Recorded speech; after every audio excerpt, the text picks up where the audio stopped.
Welcome to Wildly Embodied, day one. Today is all about going from disconnection to embodied radiance. And so I'm going to invite you to just take a deep breath in and take these words in. Let them really land in your body. So, a wildly embodied woman is a woman who has come home to herself. She knows her body as sacred and her pleasure as power. She says yes to all of who she is, her rawness, her radiance, her emotions, her desires. She trusts her intuition, honors her sacred yes and her sovereign no, and she no longer shrinks to be acceptable. And she moves through the world wild, untamed, and unapologetically herself. So just letting that land. And this is really what we're going to be exploring and doing together these next 3 days. And so letting that sink in. If there's any words that really land or resonate with you, feel free to drop them in the chat and let me know what's landing for you. Okay. So over the next 3 days, this is our map. We're going to be going through a process, and each day builds on one another. And of course, if you can only make it to one or you're catching the replay, don't worry about it. You're going to get exactly what you need and you'll have the replays. So, first day today is about coming home, right? We're going to be exploring embodiment, what that truly means, what it looks like to be embodied, and then feminine embodiment, right? This is where we come into our intuition, our power. And then we're going to have a practice at the end where we're going to do a somatic dance practice. And then tomorrow, we're going to move into emotional alchemy. So we're going to build on the embodiment through connecting with our emotions. We're going to work with sacred rage and sadness and grief. And then we're going to explore bliss and pleasure. And we're going to wrap up with a practice as well. So every night we're going to do a practice at the end. And then the last day is the process of becoming, truly allowing ourselves to be fully who we are.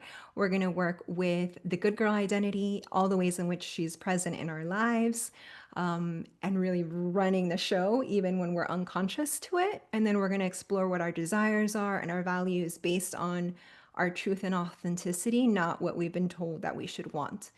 And then we're going to wrap up as well with an amazing shamanic soul journey where we're going to be able to meet our inner wild woman. And so these are the 3 days. And then on Wednesday, the last day, I'll be opening the doors to Radiant Rewilding, which is a 10-week feminine initiation. And so after the 3 days, if you feel called to go deeper, this is going to be an invitation and available to you. And some of you will feel complete after the 3 days. You'll have received so much, you'll have your practices, and then you'll feel complete. But that option and the invitation to go deeper will be available on Wednesday. And so, for those of you that don't know me or are new to me, my name is Nazira Sakasa. I am the founder of the School of Wild Feminine Embodiment, and I am a feminine liberation coach and embodiment and somatic dance facilitator. And I love the body. I truly do. The body holds so much wisdom. And as feminine beings, as women, we have access to so much. And I didn't always love the body. I didn't always love my body. I actually came into this work because I really had a really horrible relationship with my body, myself, and also with food. I had a binge eating disorder since I was very young. And around 15 years ago, I started the process of healing through traditional therapy, talk therapy, even started meditating. And I worked with a really well known manifestation and spiritual coach. And all of that was so helpful, especially coming to awareness of a lot of the things that caused trauma when I was a childhood. But the longer I stayed in this process of healing, I started realizing that I was spiraling, and the awareness didn't always mean resolution. And so in 2017, I was living in New York and kind of hit a rock bottom and decided to move. And I was fortunate enough to be able to take some time off and travel. And so I ended up in Southeast Asia, where I was exposed to these different modalities that were more body based, somatic based, and movement. And something profound happened when I started really moving my body in a way that was intuitive, in a way that was connecting to my senses, my pleasure, my sensuality. It's like the mind stopped and I was able to come back to my body. And I lived for most of my life extremely numb and disembodied. So if that's you, I know, I feel you, I've been there, and there is a way out. And you know, these traditional ways of talk therapy and all that are super supportive, but I found that the embodiment really is what supports. And so in 2020, I got a clear intuition that I was really meant to help women as well through the process. And so I got certified to be a coach. And I've been in just deep devotion to the feminine, to the body, to my own liberation, and now holding space for other women to walk through this process themselves. And so here we are, and here you are, and here I am. All right, so just to kind of put our map together, I gave you the 3 days, but today we're going to explore what embodiment is, what disembodiment is, and truly what it looks like in our lives. Why we got disconnected as women and why we've disconnected from the feminine in general. Then we will explore different expressions of the feminine and the masculine. We will explore some practices that will help you restore and awaken your feminine energy. And then we'll wrap up with an embodied somatic dance practice. So everybody doing good? Sounds good? Awesome. Cool, cool, cool.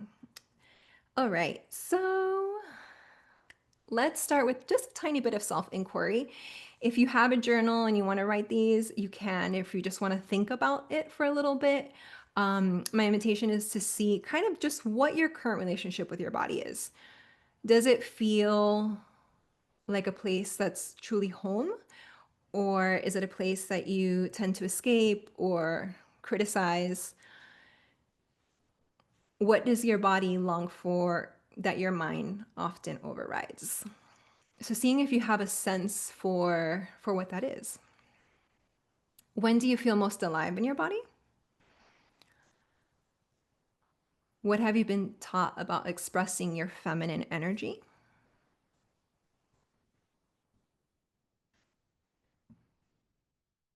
And then the last one is, how often do you notice sensations inside your body throughout the day or throughout your living experience?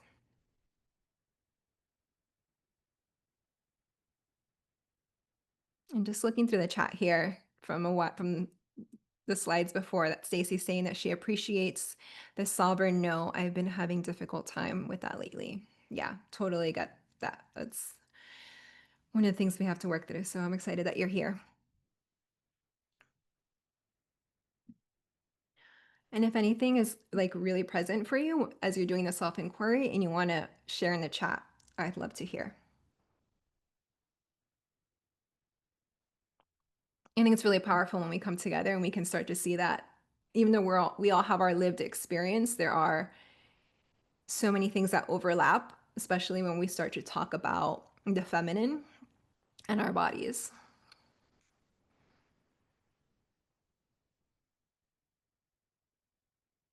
So I'll give you another minute just to sit with these inquiries.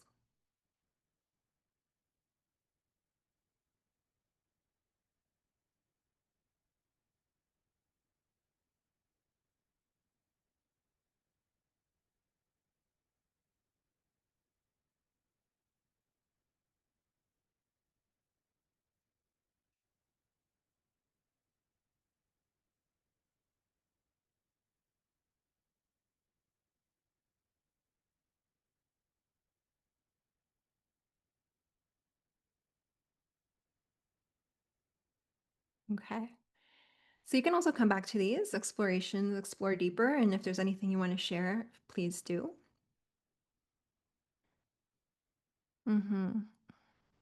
I've been taught that expressing my feminine energy could become a threat for me. Yeah, thank you for sharing that. That is So common, right? And especially, well, I know you, Latina women, like there's, like it can also be like stereotypical, like what feminine energy should mean. And if you actually do that, then, it could be a threat. So yeah, it's very interesting when we start to look at the conditioning and the beliefs and kind of start peeling back the layers. Thank you, Ethel. Okay. If anything else comes up, please continue to share. All right, so let's explore what is embodiment. And get curious, like when I say what's embodiment, do you have like a response that or a definition that comes up, or are you like, it could be this, or maybe it's this? There's no right or wrong answer. And so, in the simplest definition, embodiment means coming back into the body. We can also define it as embodiment is the art of inhabiting yourself fully.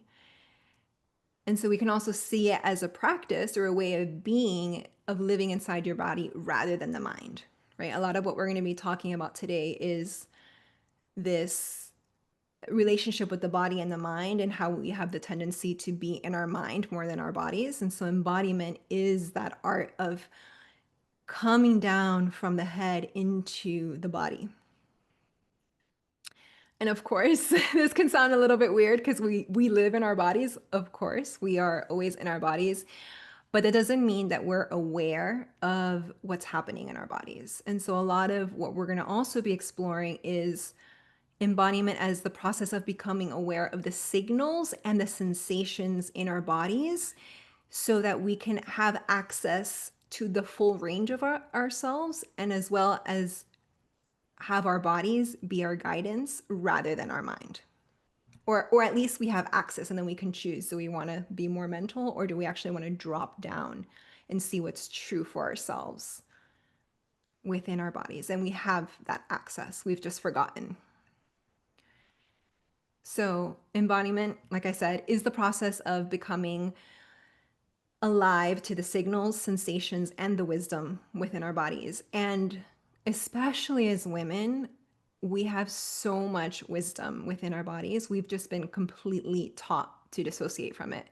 And even like you were saying, Ethel, like your feminine energy can be a threat, right? And so I'm sure there's many people that can relate to that or something similar to that. And if that's the belief that you have, then you wouldn't want to actually connect to that, right? And so we slowly and gently begin to expand our capacity and our ability to feel the full range of our sensory and emotional experience. And tomorrow we're going to be really diving into emotions, but this will build on that. So when we allow ourselves to feel the range of it, right? The things that can feel more beautiful, more light, as well as the things that can feel a little bit heavier, not as pretty, then we truly have this experience of coming into wholeness and integrating the body, the mind, and the spirit. Yeah. And then let me see. Yesterday I said, dancing really helps me come back to my body and breath work. Amazing. Amazing. Um, Silva says, I have been single almost my entire life and live alone, so I feel I'm mostly in my masculine. Yeah. Don't know how to tap into my feminine energy. Yeah, super common. Super common, right? Because we all live in a society that teaches us to be in our masculine, whether you're single or not, living alone or not. It's like just part of the go, go, go mental, taking care of everything. So we're going to explore that deeper. So thank you for sharing. Okay. So whenever you are truly feeling inside beyond the ideas and belief of the mind distilled, right? So this is like just distilled down to the pure sensual and emotional experience, you allow this inner reality to guide your choices. And ultimately, this is what we're talking about, giving us access to our truth, and therefore we're able to discern and make choices based on what's true for us. And so embodiment is the foundation of feminine awakening. We return to the body. When you return to the body, you return to your truth, your radiance, and your power. And again, as I said, it becomes this integration of the body, the mind, and the spirit. This is the foundation. So just checking in, how is that landing when you start to really think about embodiment and coming home? And so this is a process we're going to explore today, the how. So before, let's talk about disembodiment then, right? It can be seen as the lack of connection to the feminine. And when we talk about when we talk about embodiment, we obviously have to talk about disembodiment to understand the full spectrum and how we got there. And the thing is that many of us live in this disembodied sense without even realizing it. So, disembodiment is a state of dissociation from your body and your senses, or the lack of integration between body and mind, what we've been talking about. And here's the thing, as we're exploring this, you might have some ahas and be like, oh my gosh, I've been this way, or sharing like I've been in my masculine. There, my invitation is to have a sense of compassion, because this isn't your fault. Like, it's not a failure. This is a survival mechanism, a survival strategy, because for so long, for so many of us, it's been unsafe to be fully embodied. And we've also been taught to disembody. So, we've learned from a very young age that it's safer to be in our minds, safer to be in our head rather than the body. And you can also start to think about, which, like I said, we're going to explore tomorrow a little bit more deeply, but even thinking about, were your emotions safe? Were they welcome, right? Were your desires welcome, or were they shamed, or were they turned down? Your sensuality, was that accepted, or was it misunderstood, or was it abused? Right? And so all of these things start to cause a disembodiment. And so even being seen, right, taking up space also could be seen as dangerous. And so we start to adapt and disconnect. And so here's some examples of what it can look like. And we start thinking about the masculine as well here. And so disembodiment can look like overthinking everything, feeling numb or shut down, just moving through life on autopilot, ignoring the body's signals, people pleasing, right? Or avoiding conflict. That's huge too. Just people pleasing. It's something that I've had to work through in my journey, and I still am, right? Saying yes when your body says no. I think somebody mentioned that, right? Like, that's boundaries. Saying no can be difficult. Difficulty feeling pleasure or desire, whether it's sexual pleasure or just the pleasure of aliveness, of feeling turned on by life and connecting to your true desires. Disconnection from your intuition or inner knowing, or not trusting it, right? Because for a long time, I would get like my intuition would be telling me things and I would not trust it or not listen, right? So any sense of anxiety or self-criticism or perfectionism, these are all ways in which disembodiment can show up, that we can notice it. And on Wednesday, the third day, this is really where we're going to go into these types of aspects of the good girl, which come into play with the perfectionism and the people pleasing and not being able to set boundaries. And so we're going to go deeper into that on Wednesday. And then the emotion part, right? Like struggling to express your emotions, whether it's like struggling to express them, sometimes even naming them, like not aware of what you're feeling, and then lack of boundaries. So these are all signs that we have some level of disembodiment. And there have been times when I've said yes to all of these, right? And slowly started to peel back the layers. As today has said, I realized in 2022, mind blown. Yeah, great. Yeah. Yeah, so disconnected from my body, but it's beautiful experience coming back to your body. Yeah, exactly. It's the process of remembering ultimately. So, Stacy, well, almost all of the above. Exactly. Yeah, we've all been there. When I started this work, I was like all of it. Okay, so let's talk about a little bit more about why this happens, because it's common. At one point, we've all been there. That's why you're here. And so, as I mentioned before, it truly is a survival strategy. Many women learn this really, really, really early on in life. And We learn it in many ways, right? Through culture, through it being modeled, right? Like if we look at our caregivers, our feminine caregivers, like our mother, grandmothers, what was their relationship to their body? Were they embodied? Were they disembodied? You know, that list that we just shared, how many of those things were true for them, right? And so we can see that it's something that is learned and modeled to most of us from a really, really early in childhood. And so when it didn't feel safe to feel, express, or take up space, we left our bodies and moved into our heads. And a lot of times, what happens too with our caregivers, if they're not able to access these parts of themselves, then they don't have the capacity to be with it within us. And so they have a tendency to shut it down. And so early on, again, this is when we start to learn that, you know, knowing what I know or sensing what I sense is just, it's not safe. It's not okay. But the good news is we can reclaim all of this. And then if you're a mother, we get to model the new way for our children. Um, yeah. And so beyond that sort of modeling and really early childhood development that we experience, there's just the day-to-day life, right? Stress, overwhelm, mental overload, like all of this, our crazy lifestyle that most of us have really leads to a level of numbness and body just like unawareness. Being on the computer, right?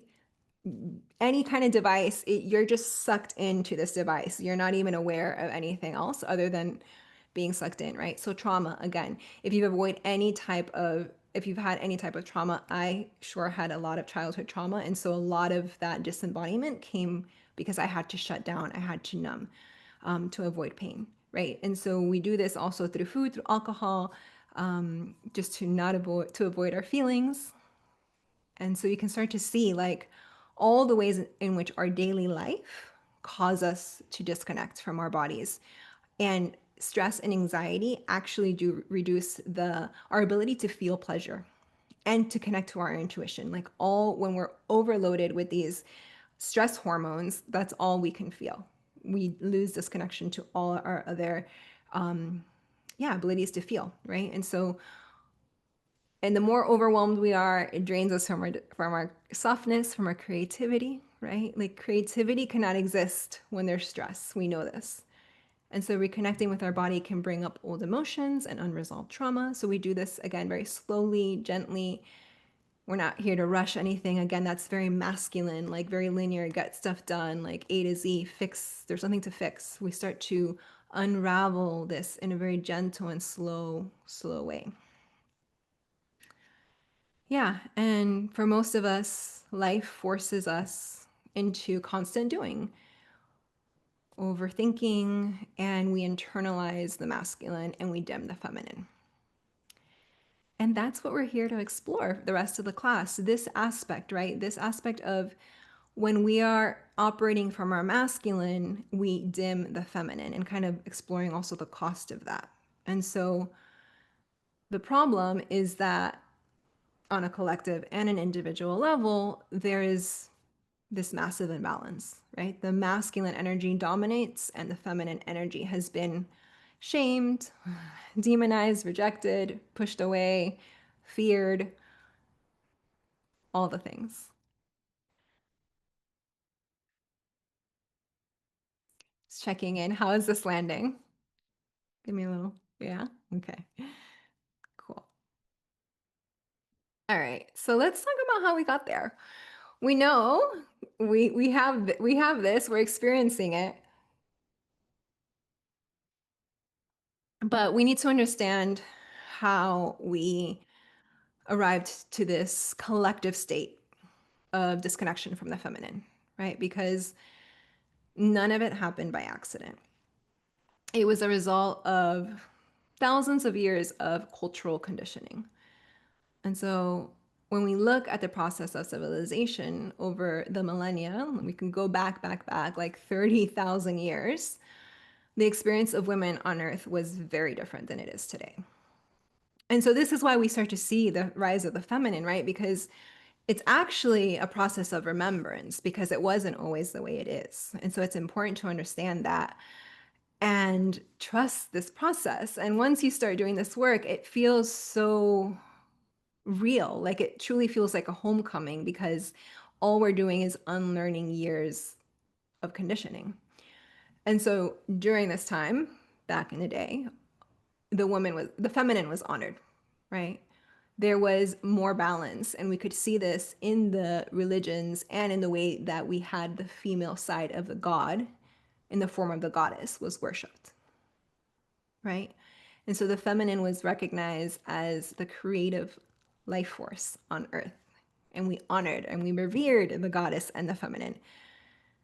Women were seen as life bringers, wisdom keepers, healers, intuitive guides. And the divine was understood to have a feminine face. And so the goddess was the symbol of creation, right? Of nourishment, of cyclical living, which so many of us have lost touch with. And if we look at this symbolically, the symbol was a circle, right? And if we look at a circle, it's a shape that has no beginning and no end, right? That which is round or curved, it was considered beautiful. And even the shape of the earth, an egg, the natural rounded curved bodies of a woman, all of this was seen as beautiful. And this was symbolically the shape that was prominent and that was, yeah, honored. And we were also very connected to the seasons, the phases of the moon, the ebbs and flows of the tides, natural life cycle of death and rebirth, right? It was a source of wisdom. And women specifically carried this wisdom because of their menstrual cycle, right? Now we live in you know, before I started doing this work, I would have to take like 3 Advils the first 3 days, like every 3 hours when I had my period, because I was in so much pain. We're so disconnected that now we see our menstrual cycles as something that, you know, is dirty or should be rejected or is painful. And before, women really took the time to understand the wisdom that our cycles actually bring. And women were respected for their power and their intuition. And so there was this deep knowing that the body, especially the feminine body, was connected to the wisdom of nature. We could see this in the cycles. And again, when we look at the menstrual cycle, if you're bleeding, your cycle is about 28 days, which is the same cycle as the moon. And so every month you go through that cycle. And then on a bigger scale, you can look at it as every year you go through the seasons internally. But we've been completely disconnected from this. And so time passed and things changed. And over thousands of years, this is what happened, right? Cultures shifted and patriarchy emerged. And this is what we know in our world today. And it started to shape the world, and the line replaced the circle. Again, if we look at this symbol, it's very, very obvious, the feminine and the masculine. There was a huge imbalance that started to happen, and the feminine started to be repressed. And so the line, the linear, became superior to the cyclical.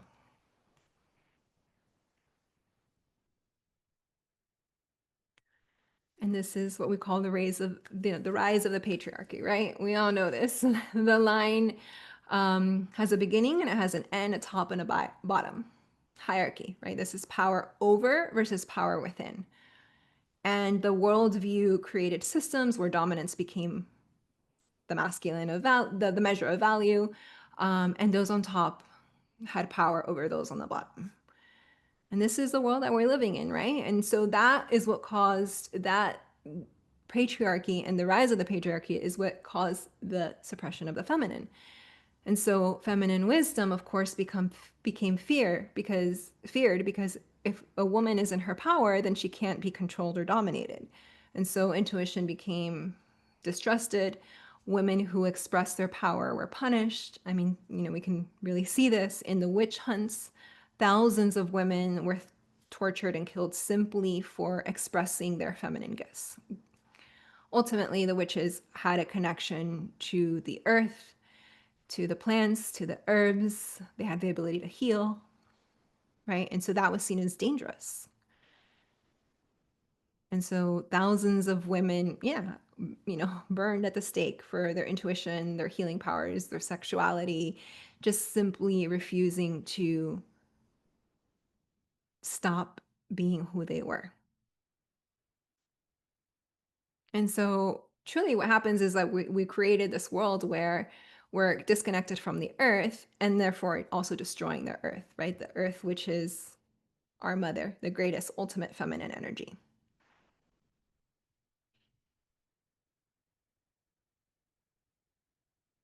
How is that landing?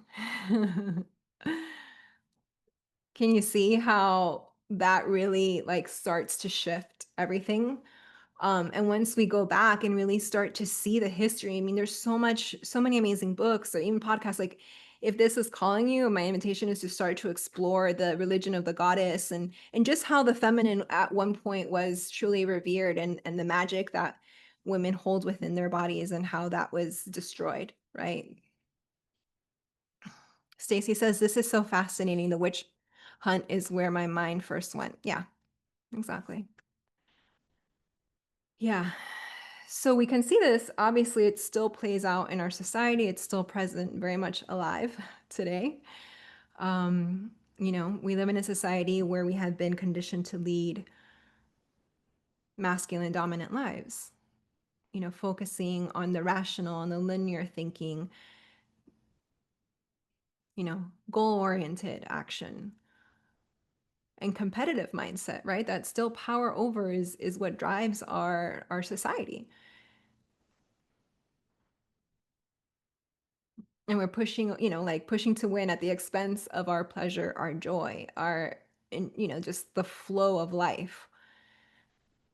And although we're not living in the era of the witch hunts per se, those that echo's still here with us. We still feel that, even though it's not 100, it's not present, but we either had past lives or we've had ancestors and we feel that within us. And so the feminine energy, on the other hand, is the nonlinear, the fluid, the mysterious, the receptive, the creative, impulsive, magical. And the feminine is about arriving in the moment to moment sensual experience and being guided by pleasure, intuition, and impulse. So you can see how this was a threat to the patriarchy and the dominance culture. And the feminine is guided by the wisdom of the body.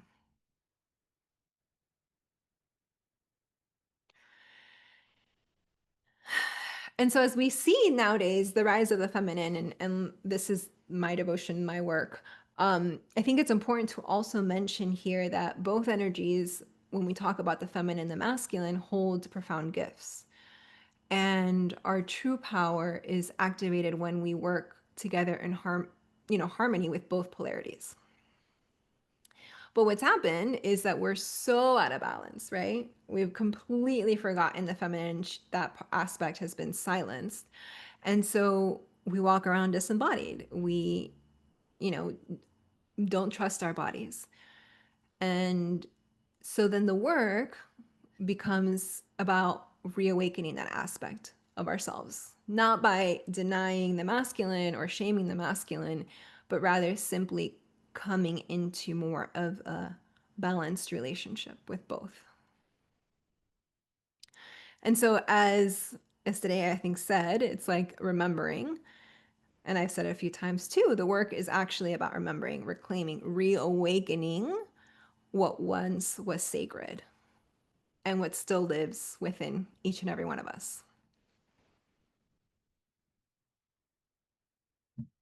Checking in. How's all this landing? Great.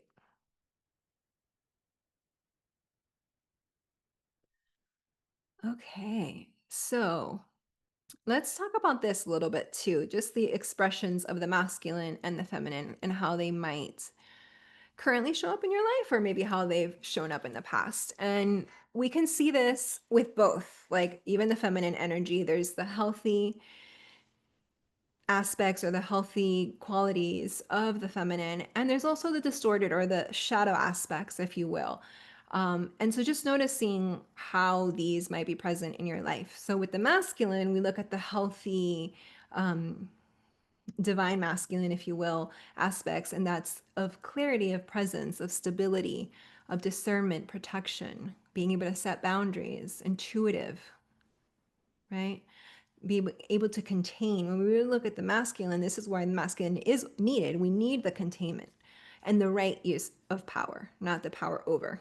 And then the distorted or the more shadowy aspects of the masculine can be dominance, control, rigidity, emotional suppression, or distance, aggression, and hyper independence. And so we can see this too as it shows up for a lot of women, this hyper independent quality.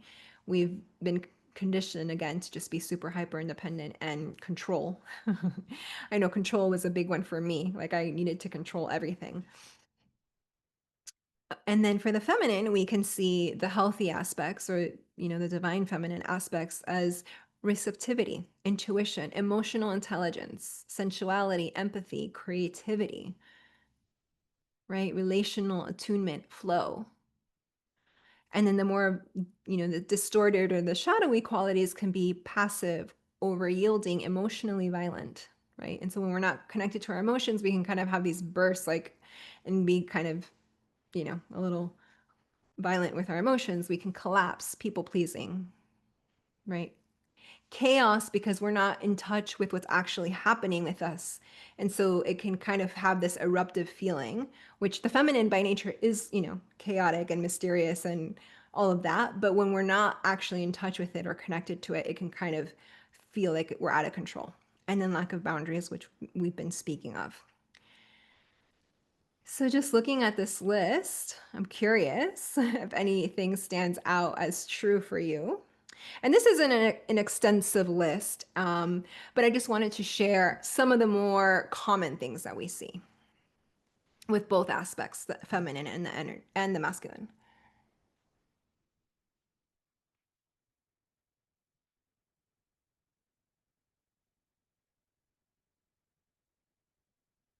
Okay. And so as we're exploring the aspects and the qualities of the feminine and the masculine, I think it's also important to name that they're not gendered, right? We're not talking about man and woman, even though there is this tendency that more masculine qualities are for the man and more feminine qualities are for the woman, but ultimately they're not. And this is really what we're going to explore a little bit deeper here.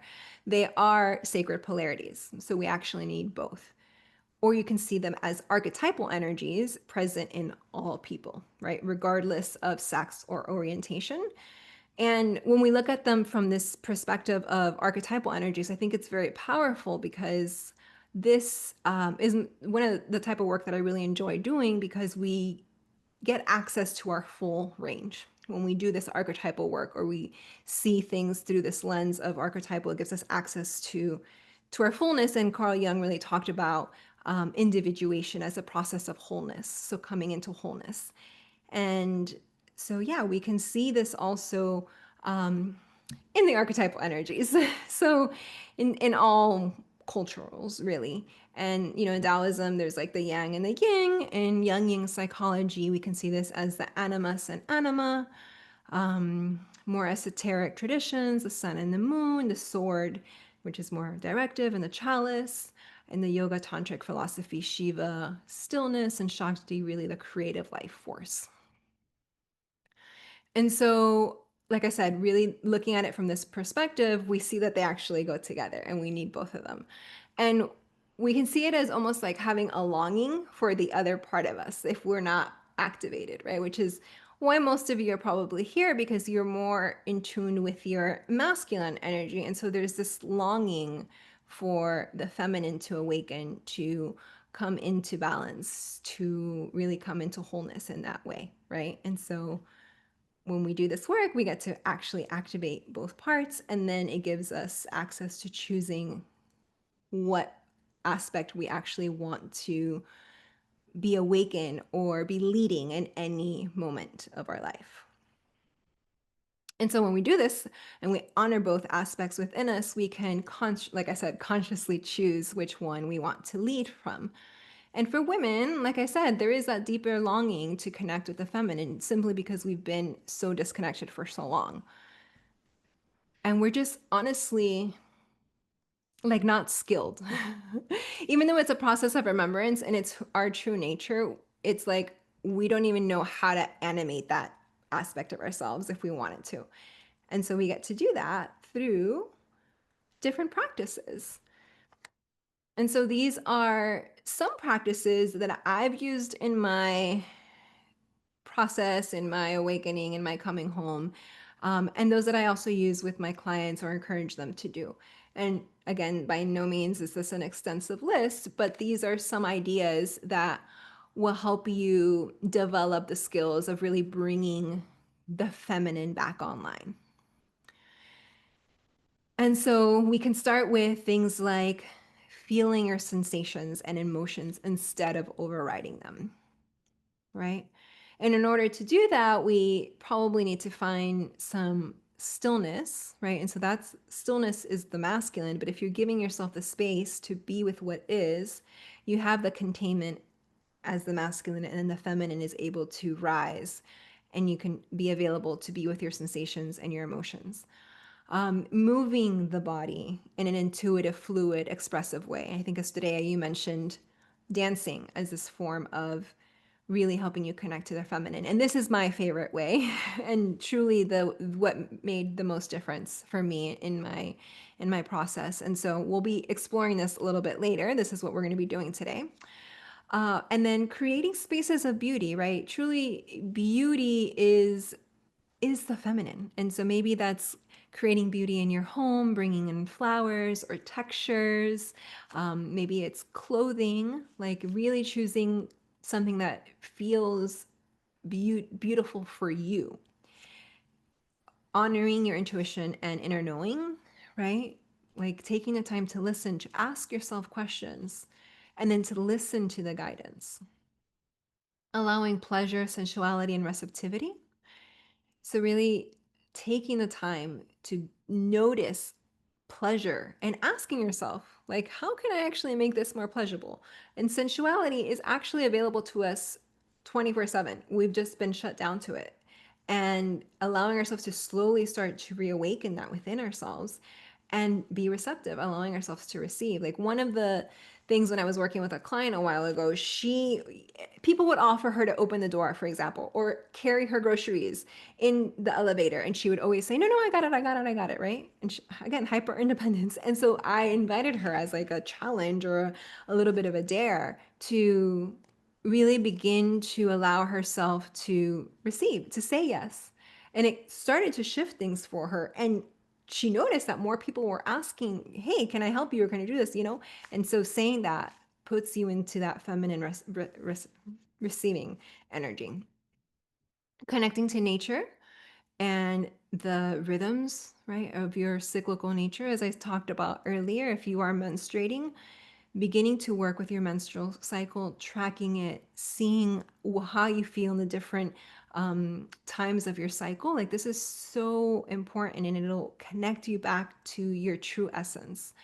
Engaging in the senses through touch, sound, scent, and taste. Again, when I talked about your sensuality being available all the time, our senses are the entry point, are the gateway to awakening our sensuality. And so we can do that in any moment. It's like even when you're eating a piece of chocolate, right? You can stuff your face with chocolate, or you can take that chocolate and really enjoy it and notice sensationally what it tastes like, the touch, the scent, the sound when you're eating it. And so all of that will start to open your body and resensitize you. And then letting yourself receive help, which I kind of actually ended up being there with talking about it when I was talking about receiving. But yeah, that's the thing. We actually don't have to do everything alone.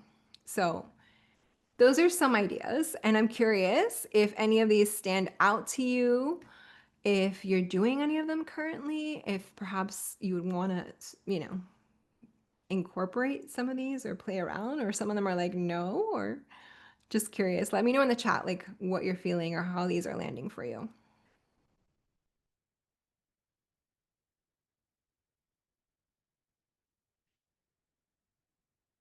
Dancing. Yeah, beautiful.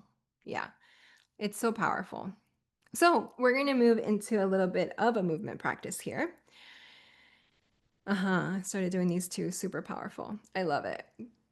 All right. So I'm curious, before we move into the practice, do you allow yourself to move freely? Do you feel like you're being watched or judged, or do you feel self-conscious when it comes to movement and dance? And what comes up inside of you when you hear the words sensuality, expression, softness, movement?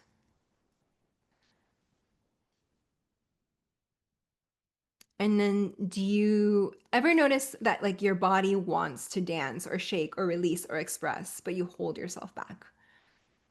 Because that used to happen to me a lot before I started this, it's like that was already within me, but I was so scared of it and I was so like shut down that I would hold myself back. And so just noticing if any of this is alive for you, it's totally normal. And just being aware of it is like the first step. And then so it's like I was saying, it is a slow process of unlearning, of thawing out, if you will, all the places where we've been closed down, right? And shut down.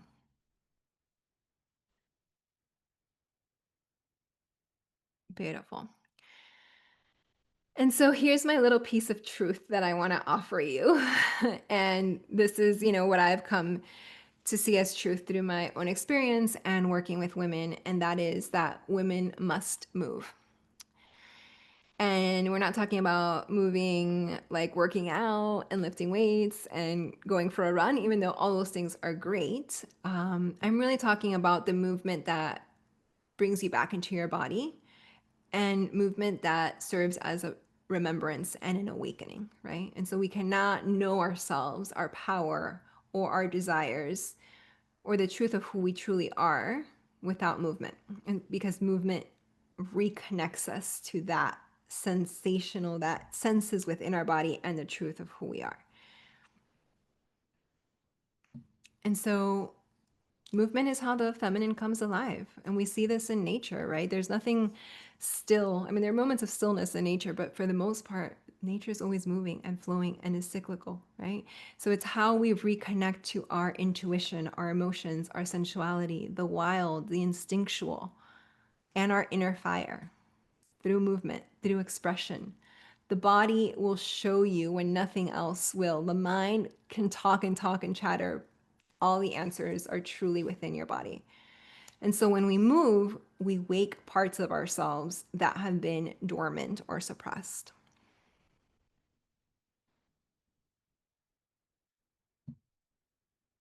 And so a woman is meant to pulse, to spiral, to arc, to sway, to tremble, to undulate. These are the way of the feminine. And so just taking that in, even when you read these words or you listen to pulsating, spiraling, arcing, swaying, trembling, undulating, like letting your body receive that as truth. And so a woman truly body speaks through movement. Her wisdom expresses through movement, and her radiance expands through movement, right? And so there's this sense of expansion that happens when we're able to come into the body and let the body move through you. And so it's an essential form for emotional freedom, as well as for awakening our pleasure, our intuition, all the things that we desire as feminine beings. This is the entry point. This is the access point that I believe every woman, once you tap in, it's like everything shifts and everything awakens. And so we're going to move into a practice. It'll be a short practice, but let's explore, what does this mean? What does this actually mean? Embodied somatic dance, right? It's not dance as we've been taught, like choreograph and looking good, and it's actually the complete opposite. It's when you allow the movements to come from inside you, right? Not from a choreograph, not from a performance. It's the practice of listening and feeling and letting your body lead.